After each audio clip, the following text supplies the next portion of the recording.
ये एक नया चैप्टर है जिसका नाम है adiabatic process and isothermal process. Thermodynamic जो सिस्टम होता है उस सिस्टम में कई तरीके के प्रोसेस होते हैं। जैसे कि मैंने यहाँ पे आपको 4 प्रोसेस के बारे में पहले बता दें। एक होता है जिसको हम लोग कहते हैं आइसोबैरिक प्रोसेस, पी कांस्टेंट होता है, P for pressure. Isochoric process, इसमें वी कांस्टेंट होता है, V for volume. Isothermal process, इसमें टी कांस्टेंट होता है, मींस टेम्परेचर। और एडिबैटिक प्रोसेस जिसमें हीट जो ट्रांसफर की होती है वो ज़ीरो मानी जाती है, यानी कि हीट टेकन और हीट गिवन, है ना, दोनों ही इक्वल मानी जाती हैं। तो यहाँ पर हम लोग 2 प्रोसेस के बारे में बात करेंगे, एडिबैटिक एंड आइसोथर्मल प्रोसेस। इन दोनों प्रोसेस की ज़रूरत पड़ती है, तो हम लोग इसके बारे में बात करते हैं। देखिए यहाँ पर पहला पॉइंट यहाँ पे इन्होंने दिया हुआ है कि the state of a given mass of a हाँ भाई, तो ये है the state of a given mass of A thermodynamic system can be expressed on the basis of 4 parameter. यानी थर्मोडायनेमिक जो सिस्टम होता है, थर्मो का मतलब होता है हीट और डायनेमिक का मतलब होता है मोशन। यानी अगर कोई एक सिस्टम है उसमें हम लोग हीट बनाना चाह रहे हैं, लेकिन डायनेमिक कंडीशन की वजह से दो चीज़ों के बीच में रब करेंगे, तब थर्मोडायनेमिक का सिस्टम क्रिएट होता है। तो उस सिस्टम में मैंने मास को कांस्टेंट कर दिया और ऐसी चीज़ को हम लोग 4 पैरामीटर्स में बता सकते हैं, एक्सप्रेस कर सकते हैं। यानी thermodynamic system can be explained on the basis of 4 parameters. कौन कौन से पैरामीटर होते हैं? पहला होता है प्रेशर, फिर है वॉल्यूम, फिर है टेम्परेचर, फिर है इंटरनल एनर्जी यानी डेल्टा यू। तो यहाँ पे क्वेश्चन ऐसे आ सकता है कि right the 4 common parameter on the basis of thermodynamic system can be expressed. तो ये 4 आपको पॉइंट यहाँ पे लिखने हैं। इसके बाद यहाँ पे मैंने लिखा है कि in this 4 terms only 2 are independent and they can be change as desired. यानी इनमें केवल 2 ऐसे होते हैं जो इंडिपेंडेंट होते हैं, उनको हम लोग जब चाहे तब अपने अनुसार चेंज कर सकते हैं। लेकिन 2 ऐसे होते हैं जिनमें डिपेंडेंसी होती है, उनको हम चेंज नहीं कर सकते हैं, वो किसी दूसरे के ऊपर डिपेंडेंट है। जैसे कि temperature of a gas depends on the change of pressure and volume. यानी किसी गैस का टेम्परेचर तभी बदलेगा जब उस गैस का वॉल्यूम और प्रेशर को हम लोग चेंज करेंगे, तभी ये टेम्परेचर चेंज होगा। ठीक है। Point number second, state of system can be changed by this process. ये 4 ऐसे प्रोसेस यहाँ पर बताने जा रहे हैं जिसकी वजह से कोई भी थर्मोडायनेमिक सिस्टम का स्टेट को हम चेंज कर सकते हैं। तो जैसे अभी मैंने बताया यहाँ पर कि आइसोबैरिक प्रोसेस में पी जो ज़ीरो होगा, आइसोचोरिक प्रोसेस में वी ज़ीरो होगा, आइसोथर्मल में टी ज़ीरो होगा और एडिबैटिक में क्यू ज़ीरो होगा। हीट का ट्रांसफ़र नहीं होगा, रुक जाएगा। ठीक, तो 4 तरीके के यहाँ पे सिस्टम। अब पॉइंट नंबर 3 पर आ जाइए। पॉइंट नंबर 3 पे आपको ये ध्यान देना है कि जो प्रोसेस है आइसोथर्मल और एडिबैटिक प्रोसेस, इन दोनों में डिफरेंस क्या होता है। तो आइसोथर्मल प्रोसेस क्या होता है, मैंने यहाँ पे सारी चीज़ें लिख दी हैं। जिन स्टूडेंट्स को नोट चाहिए वो मुझको कांटेक्ट करें। In this temperature will be constant. इसमें टेम्परेचर कांस्टेंट होता है। क्यों? क्योंकि आइसो का मतलब होता है सेम और थर्मल का मतलब होता है हीट। तो ऐसी चीज, ऐसा कोई सिस्टम जिसमें हीट कांस्टेंट हो, उसको हम लोग यहाँ पे आइसोथर्मल प्रोसेस कहते हैं। इस वजह से टेम्परेचर कांस्टेंट होता है। दूसरा, for an ideal gas an isothermal process obeys Boyle's law. यानी अगर कोई भी हम लोग आइडियल गैस ले लें, वैसे तो कोई आइडियल गैस बनी नहीं है आज तक जो बॉयल्स लॉ को और चार्ल्स लॉ को कंप्लीटली फॉलो करती है, लेकिन अगर हम लोग कोई आइडियल गैस ले लें तो जो आइसोथर्मल प्रोसेस होता है वो हमेशा बॉयल्स लॉ को ही फॉलो करता है। और बॉयल ने क्या कहा था कि किसी भी गैस का प्रेशर उसके वॉल्यूम के इनवर्सली प्रोपोर्शनल होता है, लेकिन मास कभी भी बदलना नहीं चाहिए गैस का।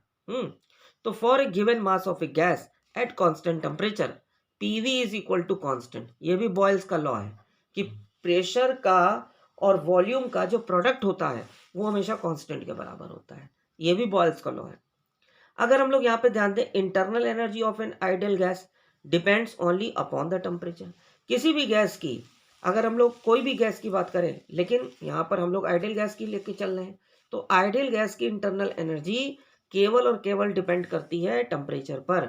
अगर आप टेम्परेचर को बढ़ाएंगे घटाएंगे तो इंटरनल एनर्जी भी कम और ज़्यादा होगी। जैसे एक कप चाय ले लिया, उस चाय में हीट ज़्यादा है, अभी वो चाय गर्म है, हीट ज़्यादा है, तो इसका मतलब उसकी इंटरनल एनर्जी से ज़्यादा एनर्जी उसको दी गई है, उसको ज़्यादा टेम्परेचर दिया गया है, तो टी ज़्यादा दिया गया है, तो इंटरनल एनर्जी से ज़्यादा एनर्जी उसमें ऐड है, लेकिन बहुत देर तक वो एनर्जी अपने पास उतना नहीं रखेगा। जितनी ज़रूरत थी वो पहले रखेगा, जो आपने एक्स्ट्रा उसको दी है थोड़ी देर के बाद वो एटमॉस्फेयर को लौटा देगा। तो इसमें एक तो ये ध्यान रखना है। दूसरी बात यहाँ पर मैंने बताया है कि isothermal process does not produce any change in the internal energy, यानी आइसोथर्मल प्रोसेस में इंटरनल एनर्जी किसी भी आइडियल गैस की कभी चेंज नहीं होती है, फिक्स रहती है। ऐसा क्यों होता है भाई?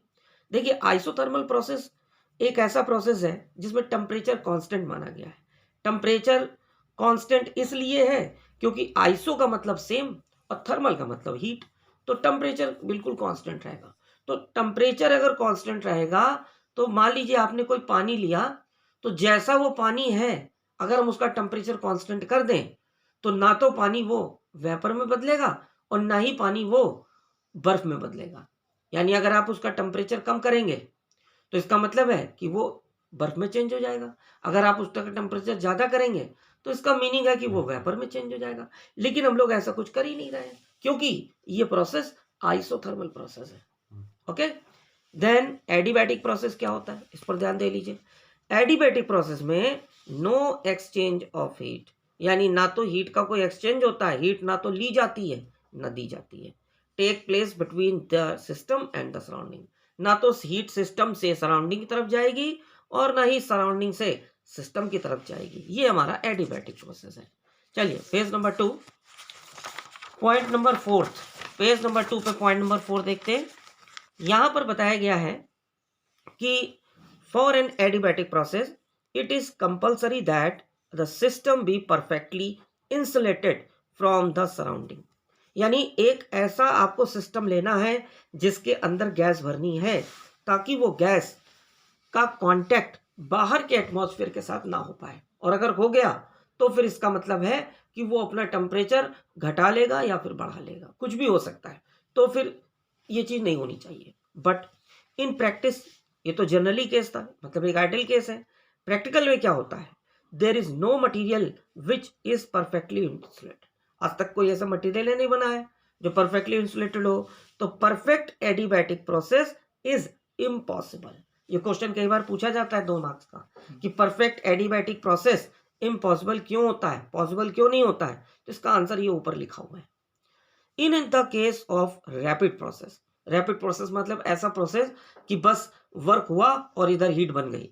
तो अगर हम लोग कोई ऐसे प्रोसेस की बात करें तो heat does not find time to flow, heat को फ्लो करने के लिए टाइम की जरूरत नहीं पड़ेगी। बहुत ही कम टाइम पर हीट एक जगह से दूसरी जगह पहुंच जाएगी। ना तो हीट को देने में समय लगेगा ना हीट को लेने में समय लगेगा। ऐसे प्रोसेस को हम लोग एडिबैटिक प्रोसेस कहते हैं। मतलब एडिबैटिक प्रोसेस में डेल्टा क्यू की वैल्यू ना प्लस में गेन होती है ना माइनस में गेन होती है, 0 ही रहती है हमेशा। ठीक है, नेक्स्ट पॉइंट नंबर 5 पर आ जाए। पॉइंट नंबर 5 पे बताया यहाँ पर कि for an ideal gas an adiabatic process obey the Poisson's law, यानी कि आइडियल गैस में एडिबैटिक प्रोसेस पॉइजन्स लॉ को फॉलो करता है। ये वही पॉइजन्स लॉ है जो हम लोग इलास्टिसिटी में पढ़ के आते हैं, लेकिन थोड़ा सा बिहेवियर यहाँ पे चेंज हो जाता है उसका। For given mass of an ideal gas P into V, और इसकी पावर यहाँ पे लगी है, इसको क्या बोलेंगे, गामा।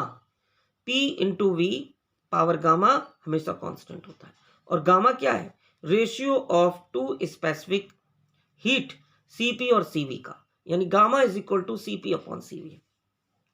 इसको हम लोग कहते हैं specific heat at constant pressure and specific heat at constant volume.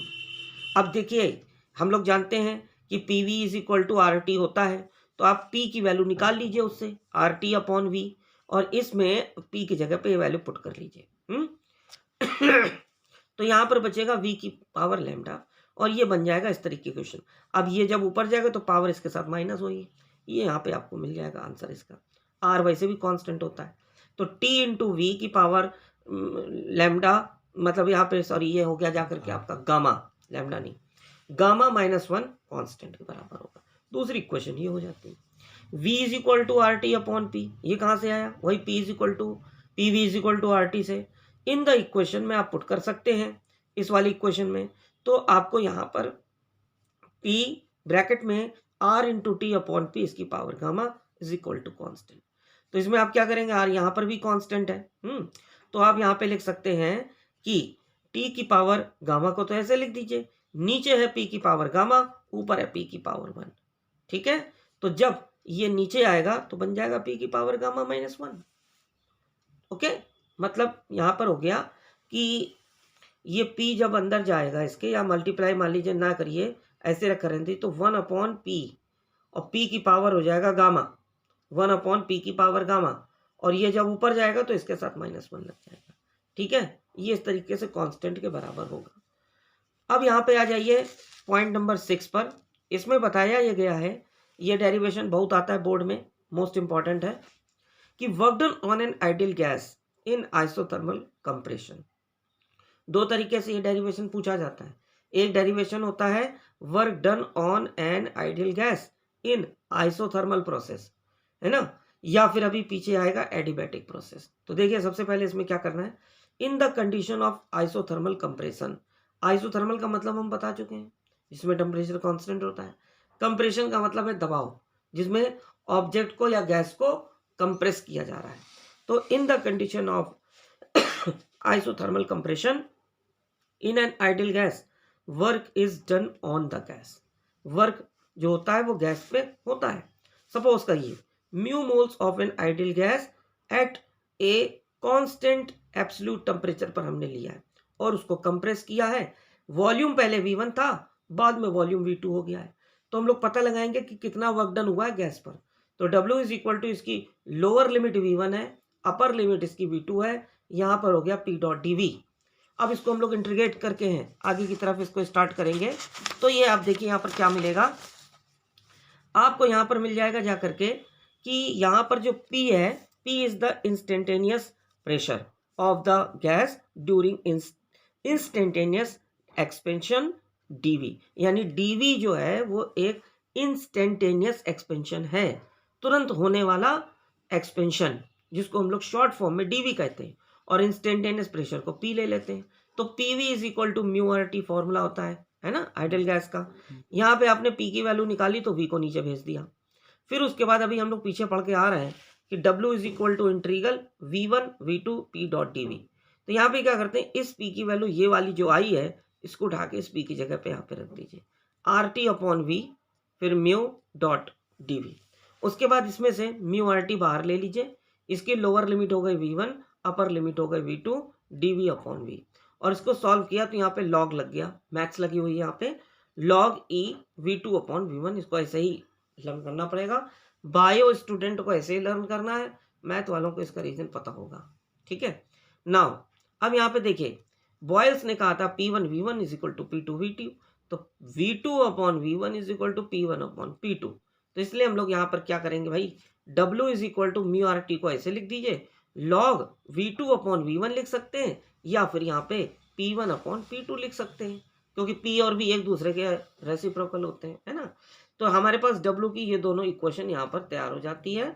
और इफ द गैस कंप्रेस्ड, तो V2 अपॉन V1 की वैल्यू हमेशा 1 से कम होगी। इस कंडीशन पे W नेगेटिव कंसीडर किया जाएगा, और जब नेगेटिव कंसीडर किया जाएगा तो इसको बोलते हैं work done on the gas. Okay, ये चीज याद रखनी है। इसके बाद इसी के साथ साथ आप आ जाइए पॉइंट नंबर 7 पर। बिल्कुल सो सिंपल, ऊपर वाले का ही डेरिवेशन है, ये भी डेरिवेशन 3 मार्क्स में कम से कम पूछा जाएगा। और इसमें है work done on an ideal gas in adiabatic compression. पीछे था आइसोथर्मल के लिए, ये एडिबैटिक के लिए। ठीक है, एडिबैटिक में क्या होता है, ना तो हीट दी जाती है ना हीट ली जाती है, कांस्टेंट। मान लीजिए कि आइडियल गैस है, उसके मॉलिक्यूल्स म्यू हैं, तो when the gas is compressed adiabatically from initial temperature initial volume V1 to the final volume V2, तो वर्क डन कितना होगा गैस पर, तो W इंटीग्रेट कर दिया P dot DV। Lower limit V1 है, अपर लिमिट V2 है। यहाँ पर P जो है वो इंस्टेंटेनियस प्रेशर है किसी गैस का, जबकि एक्सपेंशन DV के बराबर होगा। सिंस कॉम्प्रेशन इज एडिबैटिक माना जाता है, इसलिए it is represented by Poisson's law. ये चीज को ध्यान से समझ लीजिएगा। अब यहाँ पे PV और इसकी power gamma is equal to K फिलहाल कांस्टेंट है, तो डब्ल्यू की वैल्यू भी ऊपर से हम लोग पढ़ के आ रहे हैं, W is equal to V1, फिर यहाँ पे V2 P डॉट डी। तो आप यहाँ पे कह रही है क्या, P डॉट डी, इसकी जगह पे आप यहाँ पे लिख सकते हैं के और गामा के पावर इतना, क्योंकि यहाँ पे P डी का मतलब यहाँ पर के है और गामा की पावर वैसे ही यहाँ पे लिख देंगे। ठीक, यहाँ पर क्या होगा कि जब इसको आप डिफरेंशिएट इंटीग्रेट करेंगे तो के तो बाहर आ जाएगा और इसकी पावर यहाँ पे हो जाएगी 1 माइनस गामा, ये हो जाएगा 1 माइनस गामा और लोअर लिमिट V1 और अपर लिमिट V2। इसमें मैथ्स लगी हुई है, इस पर ध्यान देने है। तो यहाँ पर क्या लिखेंगे इस जगह पर कि अगर आप W की वैल्यू निकालेंगे तो आपको यहाँ पर क्या मिलेगा, देखिए ध्यान से, W इज इक्वल टू के अपॉन 1 माइनस गामा और फिर यहाँ पर माइनस लिख दिया इसको, उसके बाद ये के का अंदर मल्टीप्लाई कर देंगे दोनों में, के की वैल्यू पुट कर दी दोनों जगह पर। ठीक, ये के की वैल्यू लिखी पुट कर दी, उसके बाद इसको सॉल्व किया गया है, तब जाके डब्ल्यू की वैल्यू ये आई है। यानी यहाँ पर ये डब्ल्यू वर्क डन है। मान लीजिए कि T1 यहाँ पे एब्सोल्यूट टेम्परेचर है गैस का बिफोर कंप्रेशन, T2 जो एब्सोल्यूट टेम्परेचर ऑफ गैस का है आफ्टर कंप्रेशन। तो PV is equal to mu R T में हम लोग यहाँ पे लिख सकते हैं PV P2 V2 is equal to mu R T2, फिर वैल्यू यहाँ पे पुट कर दीजिए। ये यहाँ तक आपका इक्वेशन तैयार हो गया। अगर 1 मोल गैस के लिए बात करेंगे तो म्यू की जगह पे 1 मोल लिख देंगे। ठीक, ये हमारे पास प्रोसेस आ जाता है एडियाबैटिक एंड थर्मल एक्सपेंशन के लिए।